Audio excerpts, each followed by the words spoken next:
rétrospective où nous allons voir ce qu'on a fait dans les vidéos précédentes. Avant le deuxième refactor, on avait quelque chose qui ressemblait à ça. Donc, on va commenter les premiers. Et ici, on mettait notre remplacement. Et les remplacements, c'était quelque chose qui était ça. Et on remplaçait par un slash. Ici, il m'explique. Donc, on n'avait pas aussi callback. C'était juste preg replace. Si je regarde la signature du fonction preg replace, il prend les patterns ici, les remplacements et les fichiers. Ce sont des arguments qui sont obligatoires. Ici, si nous on commence, c'est quoi les patterns? Les patterns, c'est ce qu'on recherche dans notre chaîne de caractères. Nous, dans notre cas, on recherchait quelque chose qui commençait par des points et suivi des caractères alphanumériques ou numériques qui peut être répété plusieurs fois. Ici, dans le fichier index, dans notre route, lorsqu'on enregistrait les routes, on mettait quelque chose déjà /post des.sleg-id. Notre expression régulière ne va pas capturer les postes parce que les postes ne commencent pas par des points. Il va commencer à capturer le sleg tiré et il va aussi capturer l'id. Il ne va pas capturer les tirés qui se trouvent ici. Parce qu'on demande à notre expression régulière de capturer tout ce qui commence par des points et qui peut avoir des tirés suivi d'une chaîne de caractères ou suivi des caractères alphanumériques. Or, ici, nous avons mis encore des points ID, ce qui fait que le tiré qui est ici ne sera pas capturé.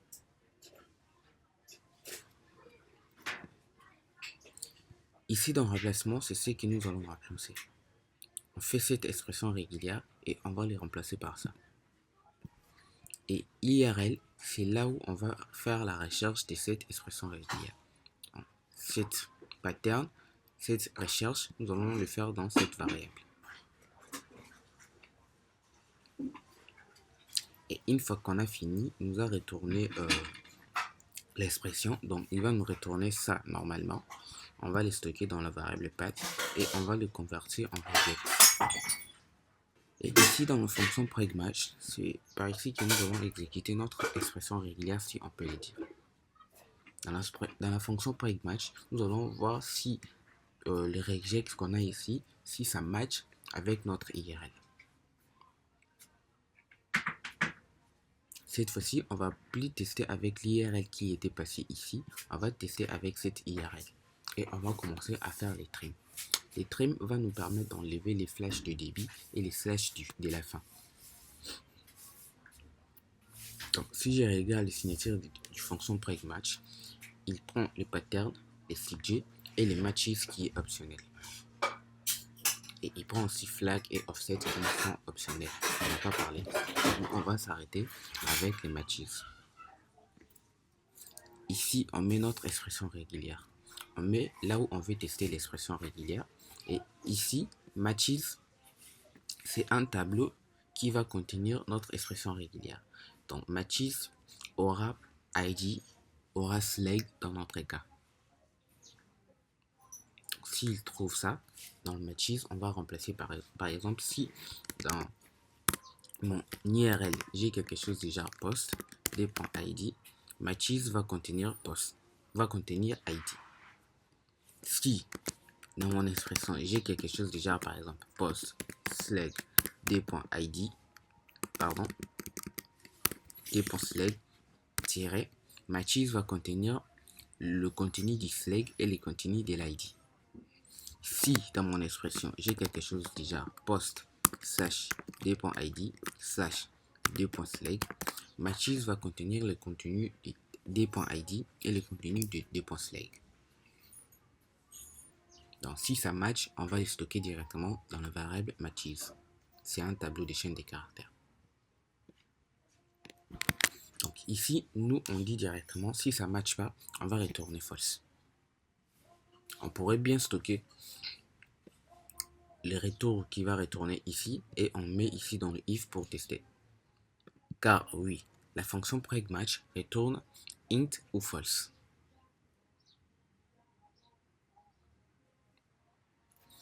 Ici dans ArrayShift, on va enlever tout ce qui est au début du tableau. Donc, la fonction ArrayShift permet d'enlever les premiers éléments de notre tableau. Car oui, les premiers éléments de notre tableau, on n'a pas besoin de ça. Les premiers éléments de notre tableau ici, ça sera par exemple d.id. Et le deuxième élément, ça sera l'id. Nous, le d.id ou id, on n'a pas besoin de ça. On a juste besoin de ce qui nous intéresse, c'est la valeur.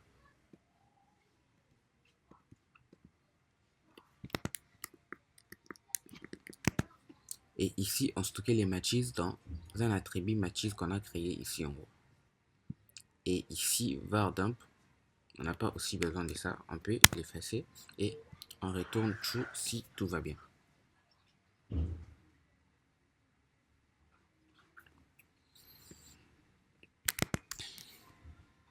Dans le deuxième expression régulière qu'on a fait, parce qu'on avait effacé ça, dans le deuxième refactor, on avait effacé ça pour utiliser cette expression régulière. Cette fois-ci, on applique PregReplace simplement. On a la fonction PregReplace callback. PregReplace callback fait la même chose que PregReplace, sauf que lui, il appelle une fonction de rappel pour remplacer notre pattern. On va lui passer les paramètres qui matchent. Donc, comment passer les paramètres qui matchent? On va les faire avec 10. Et ici, cette fonction, il va appeler la fonction params_match et il va lui envoyer les paramètres qui ont matché. Ce qui veut dire que ici, dans match, nous aurons quelque chose déjà, par exemple, dans notre IRL, nous aurons quelque chose ID, nous aurons 2.select et nous aurons quelque chose qui sera ID et nous aurons quelque chose qui sera select. Et ici, le premier élément de notre tableau, on n'a pas besoin de ça. Nous, ce qui nous intéresse, c'est ID et select. Donc, c'est ce qu'on a. C'est pour cela, ici, nous avons mis 1 à l'intérieur pour récupérer directement le deuxième élément. Vous me direz, si on a par exemple,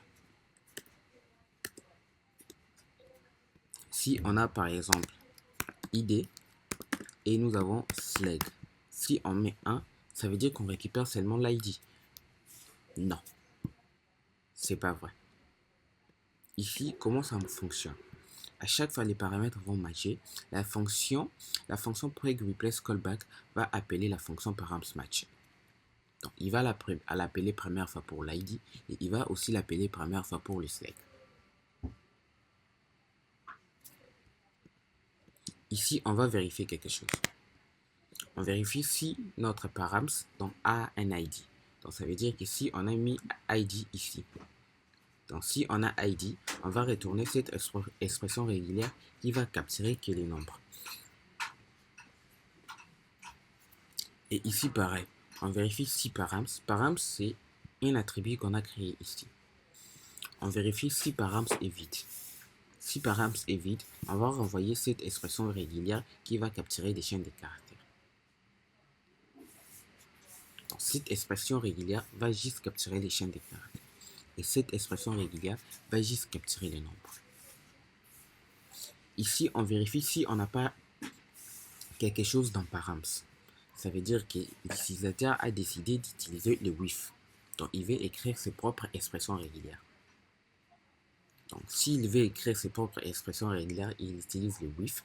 Ici, par exemple, il écrit l'expression régulière qui va correspondre à l'ID.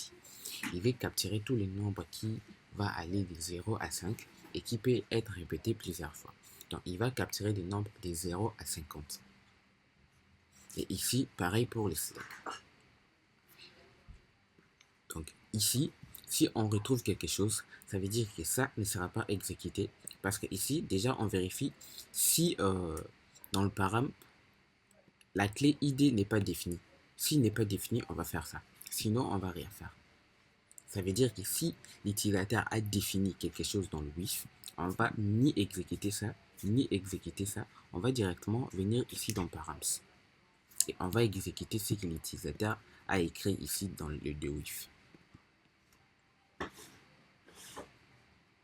Et à la fin, si on trouve ni ça, ni ça, ni ça, on va juste retourner notre chaîne des caractères qu'on avait avant. Donc, ça veut dire que si on trouve l'ID dans notre IRL, on va remplacer ça ici. C'est comme si on avait fait preg replace simplement et on a mis les caractères à capturer. Il va les faire pour chaque paramètre de notre IRL. S'il trouve ID, il fait ça, il retourne. S'il trouve slave, il fait ça, il retourne. Et tout ça sera envoyé dans matches. Matches qui est dans notre fonction resolve. On la voit dans la fonction call user func array. Et ici, nous envoie les matches. Les matches ici qui seront récupérés dans nos méthodes. Par exemple, ici, je récupère l'ID et les slaves. J'espère que cette vidéo explicative vous a aidé à comprendre ce qu'on avait fait dans les vidéos précédentes.